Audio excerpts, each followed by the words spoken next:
Matagal pa ba yan? Gutom na ako eh. Andiyan na, anak. Sandali lang.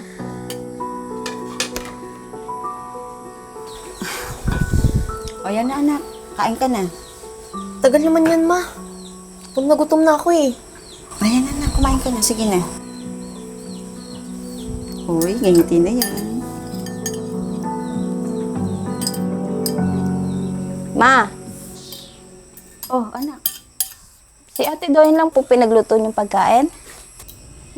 Paano po ako? Gutom din po ako. Akala ko kasi hindi ka pa kakain. Kaya ate mo muna ang pinagluto ko. Alam mo naman yun, hindi pwedeng magutom. Tsaka magagalit sa akin yung pag naatasadong pagkain niya. May tuyo pa naman dyan. Kung gusto mo, ipagluto kita kung nagugutom ka na. Tuyo po. Kay ate, masarap yung pagkain. Tapos sa akin, tuyo. Alam mo naman na hindi pwede ng tuyo ang ate mo. Allergy siya doon. Cheryl, ano't may pagkukumpara ka pa? Kasalanan ko ba kung allergy ako sa tuyo? Ako nagtatrabaho dito sa bahay ka na natuloy lang. Lahat ng pabor na sa akin.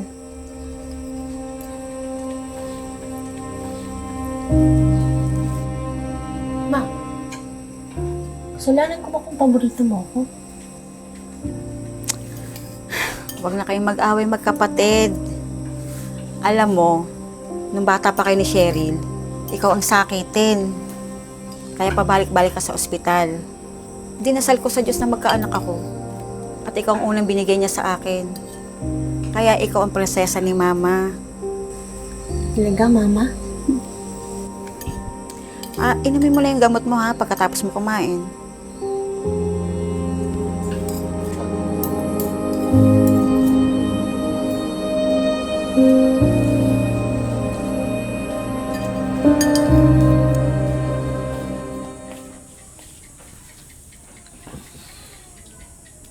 Anak, Cheryl, di ba sabi ko sa'yo, kung napapatulan ng ate mo?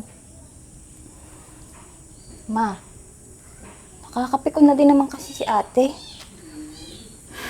Hindi mo pa rin ba tanggap na may sakit sa pag-iisip ang kapatid mo? Kaya nga hindi ko tinitigil ang pagpapagamot sa kanya sa psychiatrist, di ba? Nahihirapan din ako, anak.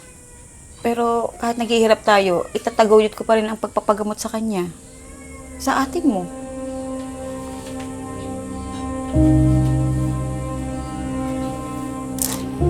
Dito. Dito ko lang nilagay yun. Ba't nawala?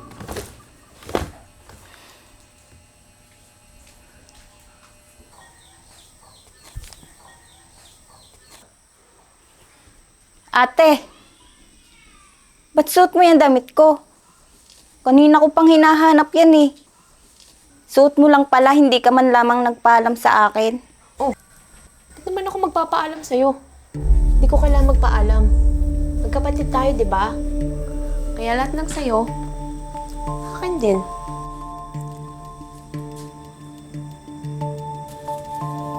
O ma, huwag na po kayo magsalita ha. Kasi alam kong kakampihan nyo naman yung paborito nyong anak.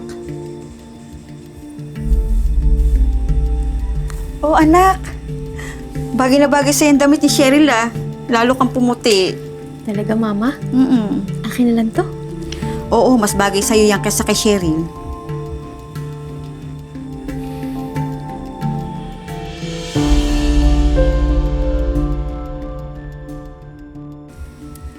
Alis muna ako, Mama. O sige, ingat ka ha.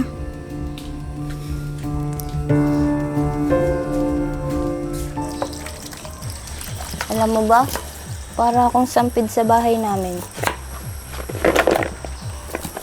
Laging na kay Ate Doyen yung atensyon ni Mama. Mahal, huwag mo masyadong dibdibin. Hindi ka pa ba nasanay? Paano ko masasanay? Natural, pamilya nila ako. Alam ko naman na mga bata pa lang kami, paborito niya na si Ate Doyen. Alam mo ba nung pinagbubuntis daw ni Mama si Ate Doyen? Uminom daw siya ng uminom ng madaming gamot. Pero wala. Natuloy pa rin yung pagbubuntis niya. Kaya ngayon, napakalaki na nang nagagastos niya sa pagpapapsychiatrist kay Ate Doyen. psychiatrist. Ibig sabihin, may diferensya sa pag-iisip ang ate mo. Oo.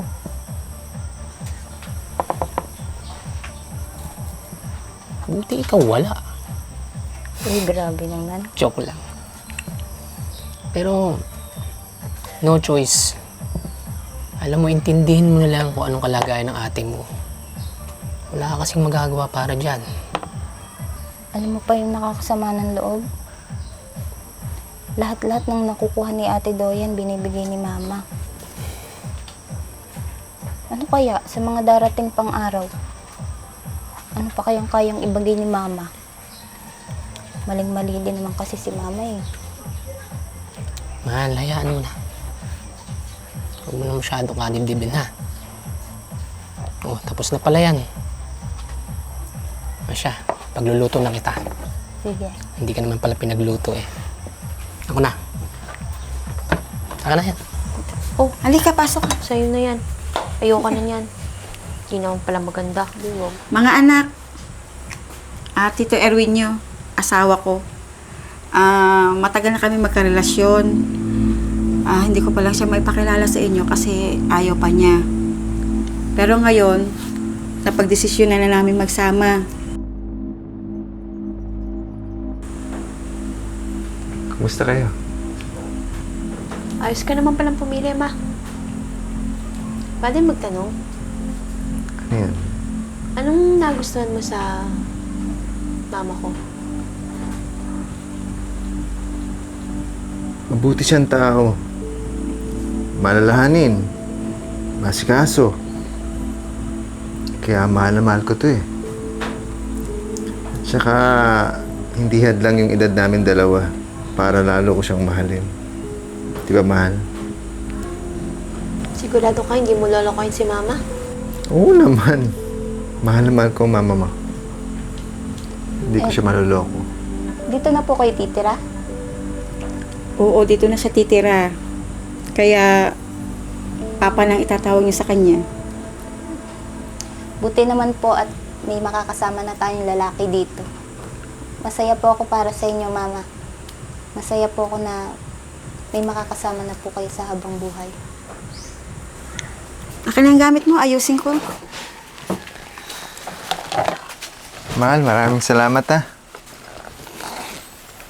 Sa pagtanggap niyo sa akin dito sa bahay. Babait pala ng mga anak mo. Ano ka ba? Ako dapat ang magpasalamat sa'yo. Kasi kahit ganito lang ako, tinanggap mo ako. Tsaka kahit maraming babaeng umaalingit sa'yo, di mo ako pinagpalit sa kanila. Kahit hinuhusgan tayo ng mga tao, pinaglaban mo ako. Tsaka kahit ang laki ng agwat ang edad natin, ako pa rin ang pinili mo. Kaya ako dapat ang magpasalamat sa'yo. Alam, mahal talaga kita.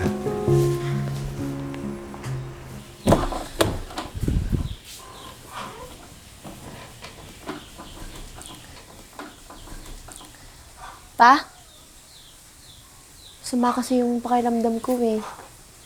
Marunong ka bang magmasahe?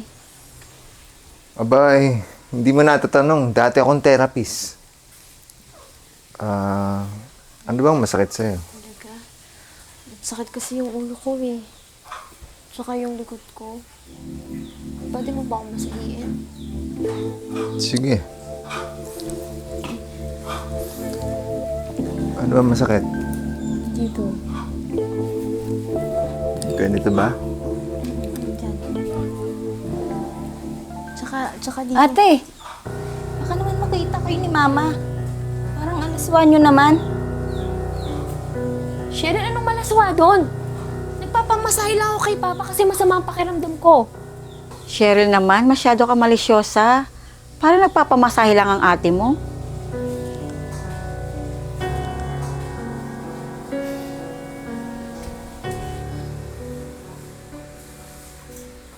Oh, anak Doyen, kumusta naman ang masahe ng Papa Erwin mo? Okay ba? Okay, Mama. Kaso hindi nga lang natapos kasi itong pakialamera si Cheryl. Papa, alam mo, parang mas okay kung nakahiga mo kung mamasahiin. Doon sa loob sa kwarto. Di ba, Ma? Oo nga, mahal. Mas maganda kung sa kwarto mo hihilutin si Doyen. Halika na, Papa. Dali.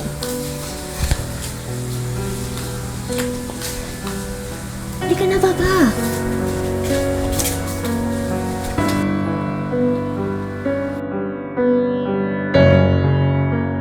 Ang sarap pa. Hindi na ako magpaligoy-ligoy pa. Unang kita ko pa lang sa'yo, gusto na kita.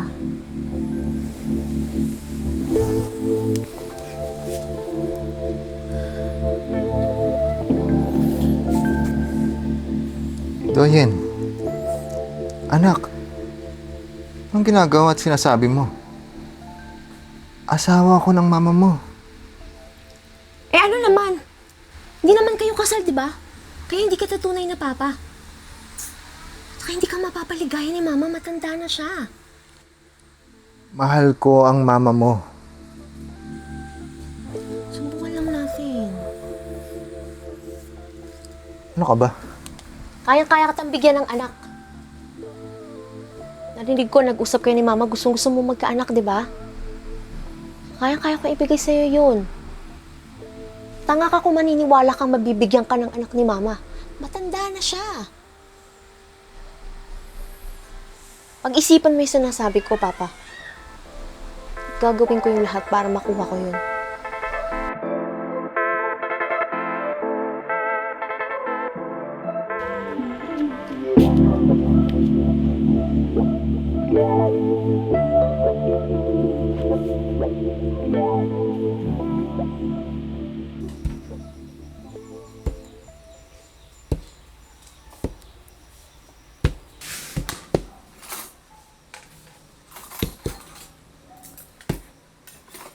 Mama? Mama, may sasabihin ako sa'yo. Ano yun? Diba, mahal na mahal mo ako. Saka lahat kaya mong ibigay sa akin. Oo naman, ikaw prinsesa ng mama. Kaya lahat ng hilingin mo, ibibigay ko sa'yo. Mama, pwede bang akin na lang si Papa? O pahiram minsan kay Papa? Anak, Oh, ba't nagulat ka? Nakakagulat pa sa sinabi ko?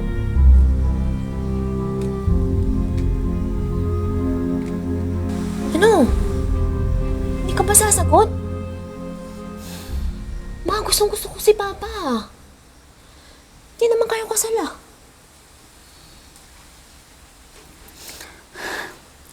anak, hilingin mo na ang lahat. Wag lang yun.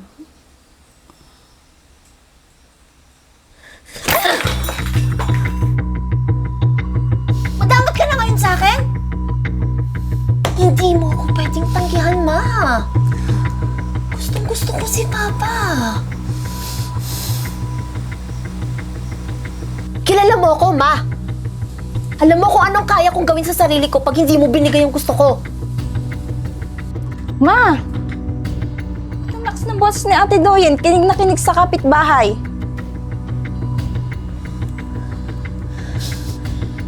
Yung mama kasi, ayaw ipahiram si Papa sa akin. Hiram lang naman eh. Ano? Ate Doyen? Ma! Sige anak, ipapahiram ko na sa'yo ang papa mo. Talaga, Ma? You're the best, Mama.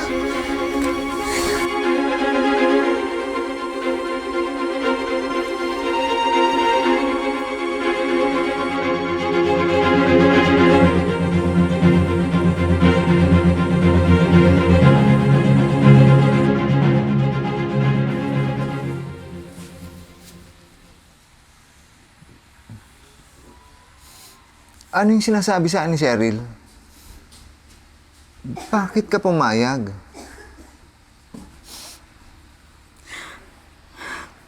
Wala naman akong magagawa eh. Sasaktan kasi ni Doyen ang sarili niya. Kapag hindi ko binigay ang gusto niya, hindi ko kaya mangyari sa kanya yun. At ako ang magsasakripisyo. Paano ko gagawin yun? Pumayag ka na. Sundin na lang natin siya. Eh bakit hindi na lang natin dalhin sa mental hospital yung anak mo? Doon, matututukan siya. Hindi. Hindi ko kayang dalhin si Doyen doon. Hindi ko kaya. Nakikiusap ako sa'yo. Sundin na lang natin siya. Yun na.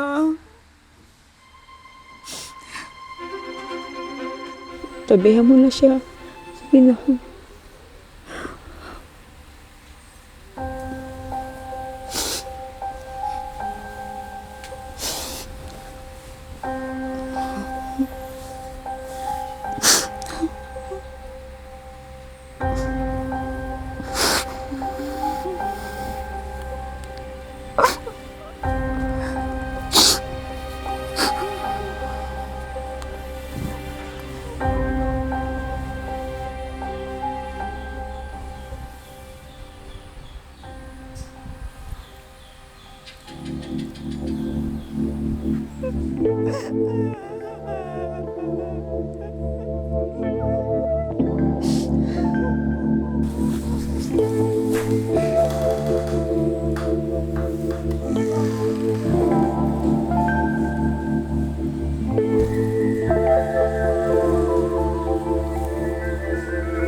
Papa.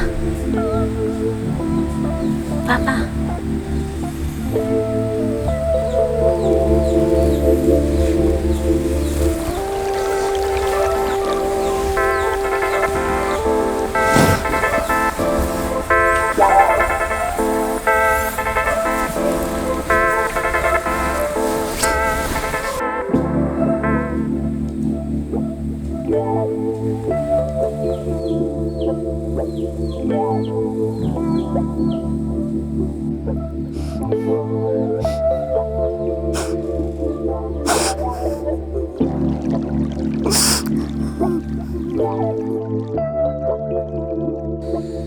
Bakit ganun?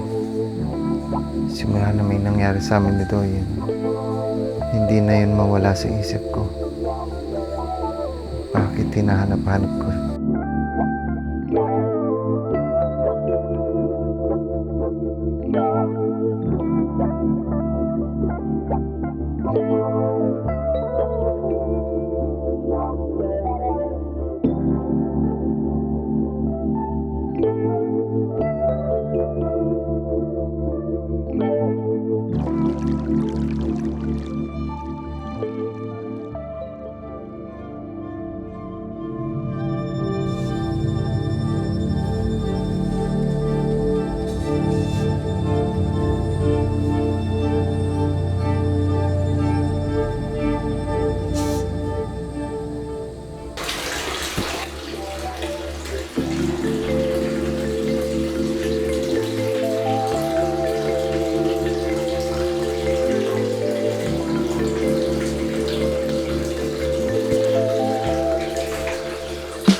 Mama. Tigil mo na po kung hindi mo na kaya.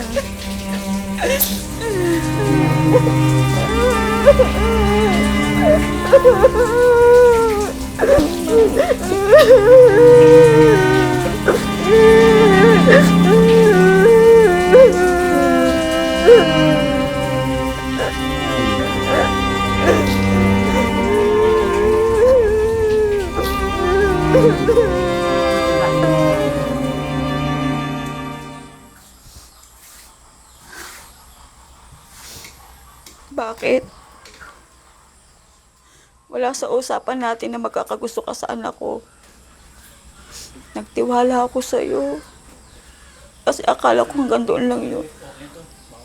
Pero bakit mo tinotoo? Bakit?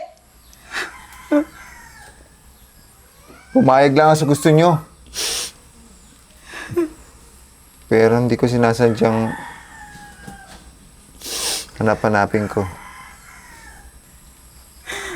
Eh ako? Paano? Ganun-ganun na lang ba yun? Ganun na lang ba kadali yun? Mahal kita, alam mo yan. Pero hindi mawala sa isipan ko si Doyen. Mahal mo ako? Pero kay Doyen ka nasasarapan? Di ba ikaw may gusto nito? Ikaw ang pumilit sa akin. Hindi ko kasalanan. Hindi ko sinasadya.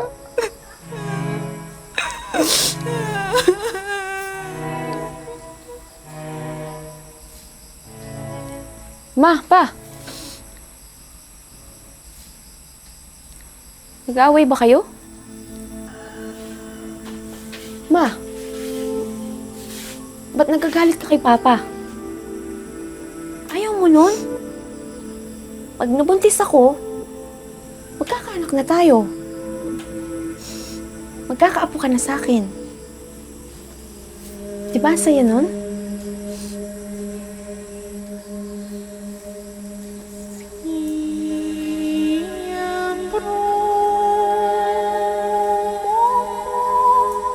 Anak, uminom ka na ng gamot mo.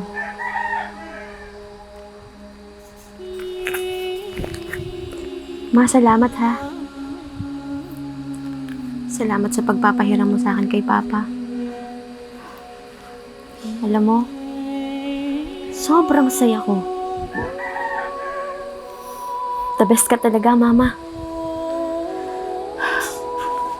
Lahat-lahat para sa iyo, anak. Gagawin ko. Ganun kita kamahal.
Cheryl, ano't may pagkukumpara ka pa? Kasalanan ko ba kung minsan? Uubos na niya yung sinangag. Kaya, sa kanya lahat ng atensyon, tsaka lahat-lahat ng gusto niya nakukuha niya. Tapos sabi niya sa akin ni Mama, nung pinagbubuntis niya daw si Ate Doyen, nalimutan ko. Sorry.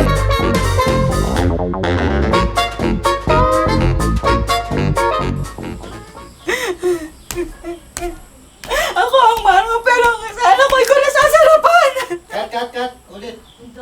Ang Kami naman.